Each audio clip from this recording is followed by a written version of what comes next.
The Flagellant. Number 5. Thursday, March 29, 1792. Honored Fathers, permit me, from a remote part of the country, to inform you of the reception the Flagellant has met with. The subject may perhaps compensate for the imperfect execution, and you may perhaps pardon the errors of a schoolboy who wishes to be instructed. Know then, holy brethren, that I am under the care of Mr. Thwackum, a schoolmaster, whose hand is heavier even than his head, and almost as hard as his heart. When first the news of your publication reached us, we sent for it to the next town, and were all busy in perusing the first number, when our pedagogue entered, and sternly demanded what trash we were wasting our time upon. The name was mentioned. Give it to me, he cried. I know the absurdity of these things well enough, and immediately seizing the unfortunate paper, he thrust it into his pocket, exclaiming, pretty times indeed, if boys are allowed to think for themselves. Now, Reverend Flagellants, these words struck forcibly upon my mind, and I pondered them warily, till at last I concluded that boys have a right to think and judge what is proper for themselves, and that the dread, should they exert the faculties of reason, that all the master's illegal authority would be resisted, was the cause of Mr. Thwackum's contumelious usage of your production. I have often heard of the divine right of kings, and by the by, as often doubted, but I never yet heard of the divine right of schoolmasters.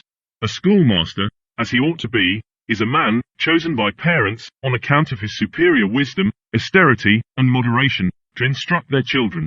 Yet all that have ever fallen under my knowledge, are illiterate, savage, and unrelenting. They endeavor, by discipline, to inculcate the doctrine of passive obedience, enforce it by stripes, and sour the tempers, and break the spirit of their unfortunate subjects, who in their turn, exercise the same tyranny over their inferiors, till the hall of learning becomes only a seminary for brutality. Corporal punishment appears to me to be a method equally disgraceful and ineffectual. It requires but a very little fortitude to disregard all the castigation a master can bestow, and if I may use my own observation, as by any means decisive, the greatest dunces are generally the most able to endure their chastisement and affected whimper, and the fly kick at the executioner, if I may call the executive power by so harsh a name, constitute all their symptoms of amendment.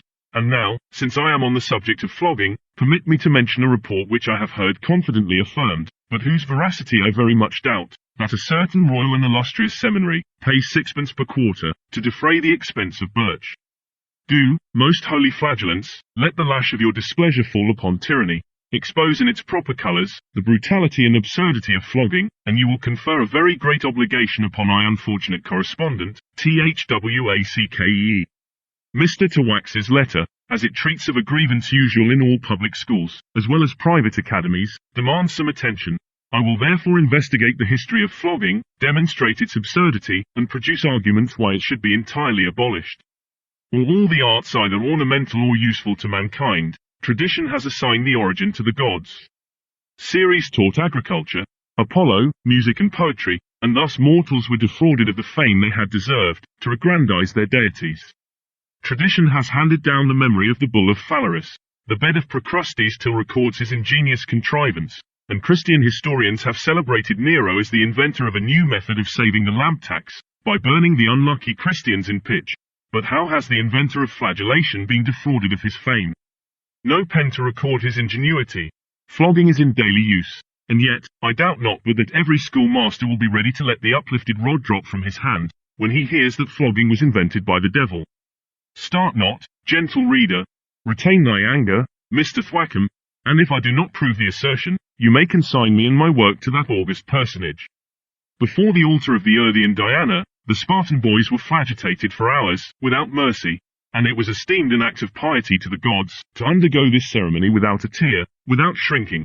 The same practice prevailed in Thrace, and we have the authority of Herodotus, that amongst the Egyptians, they celebrated the festival of the great goddess, by voluntarily flogging themselves.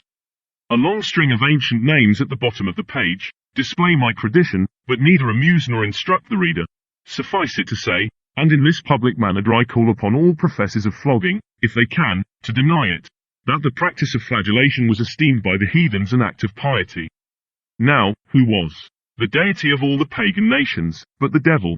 A very few lines will inform the reader that the oracles ceased at the birth of Christ, that when the ceremony of exorcism was performed upon a demoniac, the spirit has confessed the devils as the gods of antiquity, and that it was the universal belief of the primitive fathers, that the fallen angels were permitted to use their seducing arts upon mankind, and had assumed the names and attributes of the heathen deities.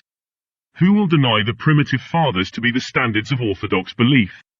Weighty arguments may be adduced, says Hugo Grotius, to prove that evil spirits were adored by the pagans. The authority of Milton strengthens this assertion. Speaking of the fallen angels, he says, "The greatest part of mankind they corrupted, to forsake God their Creator, and devils to adore for deities." Again, the chief were those who from the pit of hell, roaming to seek their prey on earth, durst fix their seats long after next the seat of God, their altars next his altars gods adored among the nations round. Again this divine author speaks of him under the name of Moloch, in which character the old gentleman is peculiarly inimical to children. First Moloch, horrid king, besmeared with blood, of human sacrifice, and parents' tears, though from the noise of drums and timbrels loud, their children's cries unheard, that passed through fire, to his grim idol. For his statue was of brass, the arms extended to receive the miserable victims which were to be consumed in the flames. Amongst these deities we find Astarte named. Now Astarte is supposed to have been the Diana of the Greeks and Romans. If we add to this the names as found in Milton of Isis and Osiris, with all the Ionian gods, as we have just seen the institutors and patrons of flagellation, we may conclude as well from the authority of the primitive fathers, as of the pagan writers, that flogging was invented solely by the malice of the devil. It needs no arguments, I believe, to convince the reader that the ancient monks were accustomed to flagellate themselves. Nay, even now they continue to exercise this discipline. Rome is the chief sect of superstition. Superstition is a fiend, and what Protestant will attempt to deny that the absurdities of the monks, and amongst others, the practice of flagellation, was by the devil? From the earliest ages, we find every author proud of the work he has invented. Lucifer, we all know, is proud, and saints and monks concur in affirming that he was remarkably fond of exercising the rod. The names of St. Athanasius and Jerome will be sufficient to affirm that the devil flogged the unhappy victims of his wrath. And this is at least as credible, as that the figure of a cross should secure the wearer from all calamities, as well spiritual as temporal, or that the devil should tempt Saint Anthony, in the shape of a beautiful young woman, or that saint should resist the temptation. All which miracles the above-mentioned fathers have asserted. In short, examine what authorities you will, whether heathen or Christian, you will find the same conclusion. Herodotus, Plutarch, Cicero, Seneca, Lucian, Saint Athanasius, Saint Jerome, and Hugo Grotius, all concur in assigning the origin of flagellation to the devil. Will the reader deny that whilst they were lashing their own backs, the devil was in the monk? Will he doubt for one moment that whilst they are lashing their scholars, the devil is in the schoolmasters? How virulently does Moses exclaim against idolatry and against idolaters! Ye shall destroy their altars, and break down their images, and cut down their groves, and burn their graven images with fire. And again, if thou do walk after other gods, and serve them and worship them, I testify against you this day, that ye shall surely perish. Thus pointedly does Moses express his detestation, and denounce the augur of the deity against whosoever shall serve the devil.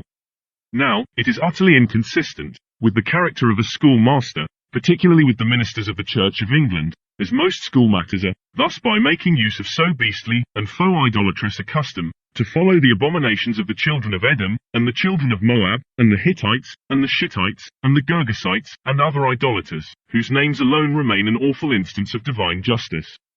Thus far, I believe, neither Mr. Thwackum, nor Mr. Thwacky, can deny that I have sufficiently proved the impiety and abomination of flogging.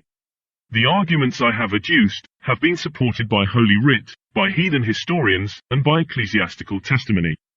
Whoever attempts to deny this, whoever attempts to destroy the structure I have raised, must deny the divine authority of Moses, the veracity of Seneca, and the face testimony of Saint Athanasius. Let him therefore who is bold and impious enough to do this, let him, I say, be anathema. It now remains to prove the absurdity of the practices, and a very few lines will be sufficient. Animated by a sense of fortitude, victims have been known even to expire beneath the rod, at the altar of Diana, without a groan. Now, will anyone deny that a sense of shame is sufficient to restrain every tear? Or that the contempt which so contumelious and impious a custom must inspire for the executioner, to use my correspondent's term, would not only prevent amendment, but even encourage idleness, when its only punishment is a few stripes?